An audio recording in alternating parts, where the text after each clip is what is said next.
Good afternoon, everyone. This is October the 23rd, 2020, and this is the show called This Week in Gun Violence, sponsored by Rome, Rule Out Murder by Effort. And it's our job to keep you informed of the events that are happening in gun violence in the USA this week.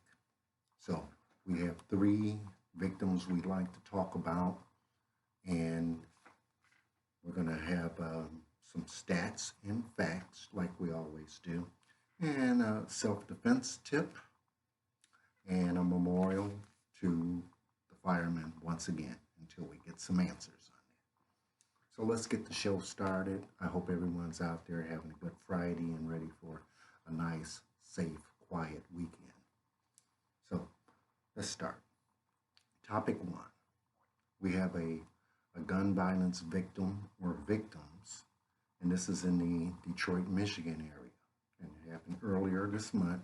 You may have not heard anything about it, but it's the type of story that shocks a community. There's a lot of grief, and then a week or two later, it's all forgotten, and it's going to happen again. We all been down that road where the shock hits us, the grief hits us, and then we just move on like it's another day in the park. So this one happened to a couple people. We have a 6-year-old boy who was killed, a 28-year-old female, and a 33-year-old father. And this incident started, the father was found on the east side of Detroit in a burning car. And he was already dead, of course, but the car was on fire, and that's what brought police and firemen to the scene. We were able to identify the victim, who was Tokyo Moore, and he was 33 years old, and he lives in Warren, Michigan. So as the police went to go to the home and tell the family what happened to their loved one, they noticed the door was open. And as they walked in, they found a 6-year-old boy murdered, which was his son, Tyrese Moore, and a 28-year-old female companion. And we'll just call her Miss Remsen. I believe her name was Isis Remsen. And she was 28 years old. And it's a terrible event anytime a child is murdered, but more senseless gun violence that plagues our communities week after week. And so, of course, police believe that it was drug related, but it's a horrible way for a child to die, a young lady and a young man to pass away through just their involvement with drugs. So that's topic number 1, and we pray for that family, and we hope that the person who did it or the persons who have done it will serve justly in jail. Topic number 2, we have, this one's a local story.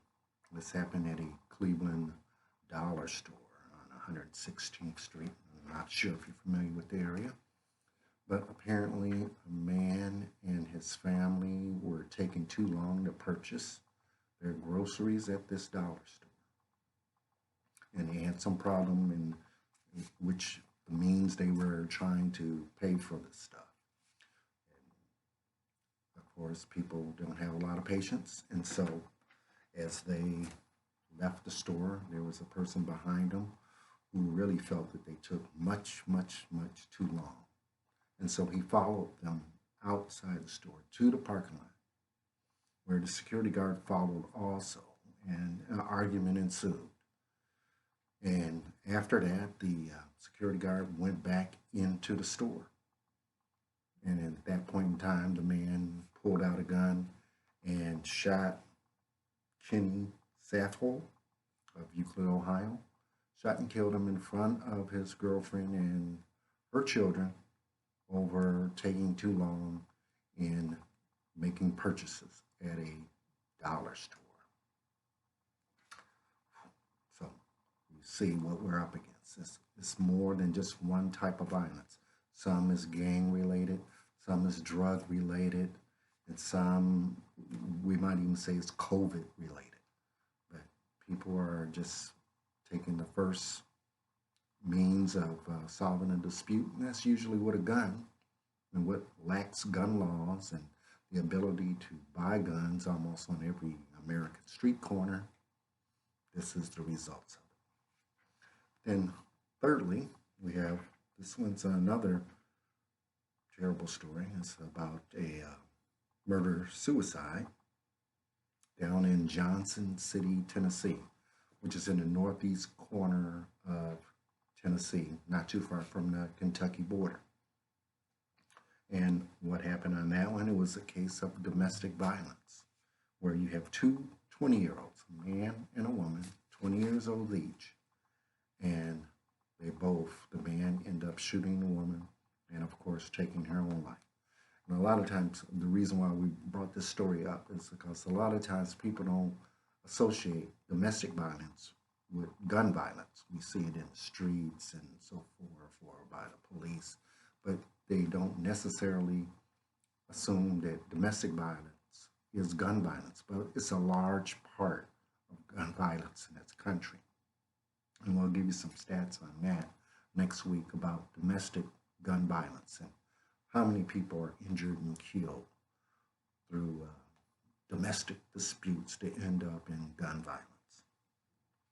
So those are our three main topics that we just wanted to bring to your attention. These are probably stories you never heard about and never will, but they are deserving of some recognition in our eyes. So we also have a tip from one of our viewers. Oh yeah, here it is. A tip from one of our viewers, Eric in Las Vegas, Nevada. And the question was posed to him, what are some of the ways you can keep yourself safe without using guns? And he had some very insightful thoughts on it. So I'm glad to share them with you. First of all, always pay attention to your surroundings. And that goes back to our previous story about the shooting in the dollar store parking lot. If they were perhaps a little more aware of what was going on, maybe it could have been avoided. Pay attention to your surroundings at all times, especially in unfamiliar neighborhoods. Decide on taking a self-defense class to protect yourself.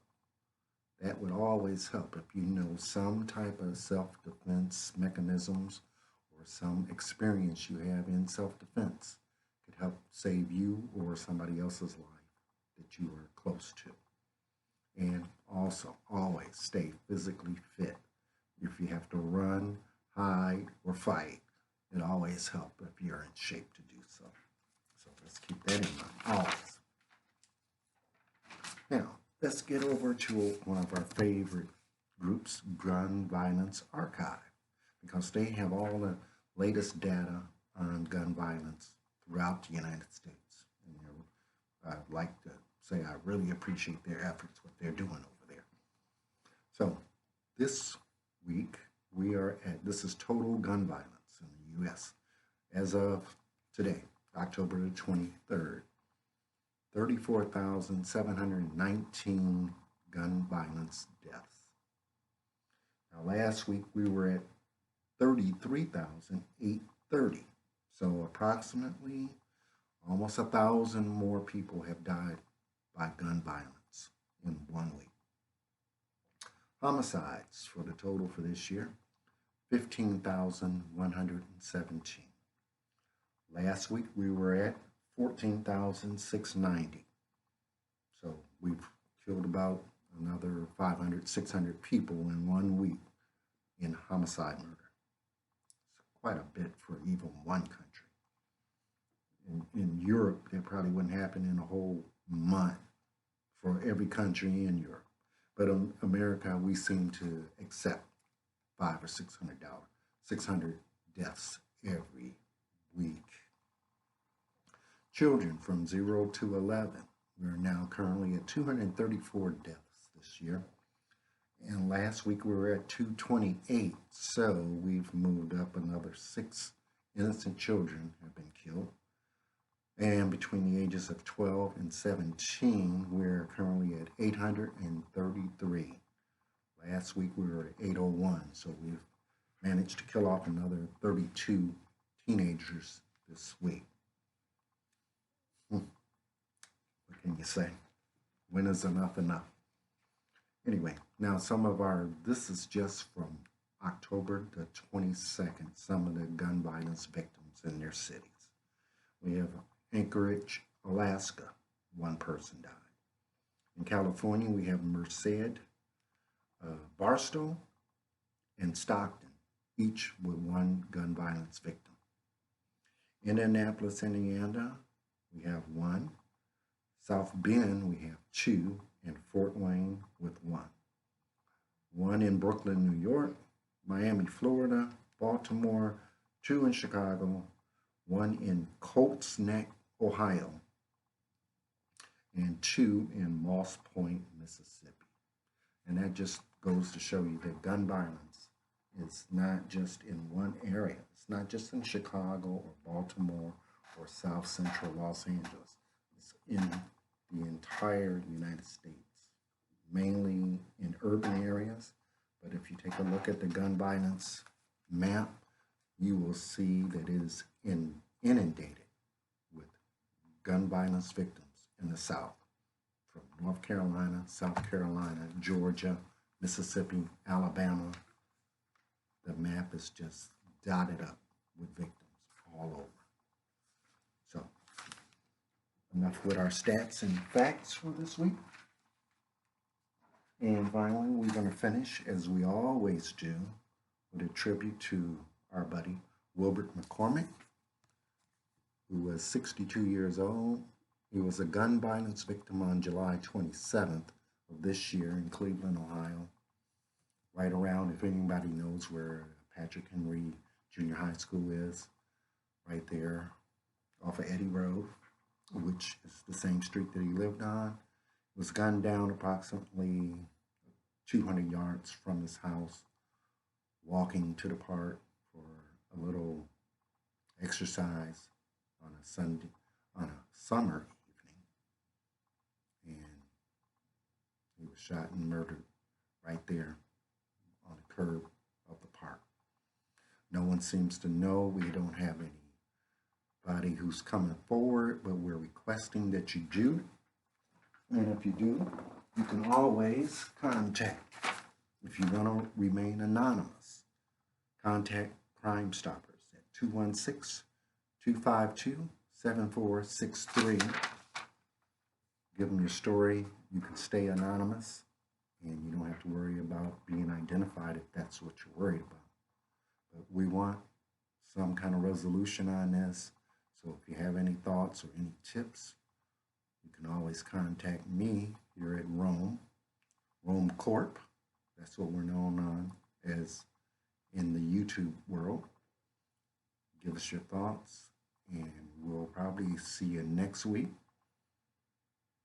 Stay safe, stay prosperous, and protect everyone that you love. So we'll see you next week, if God is willing.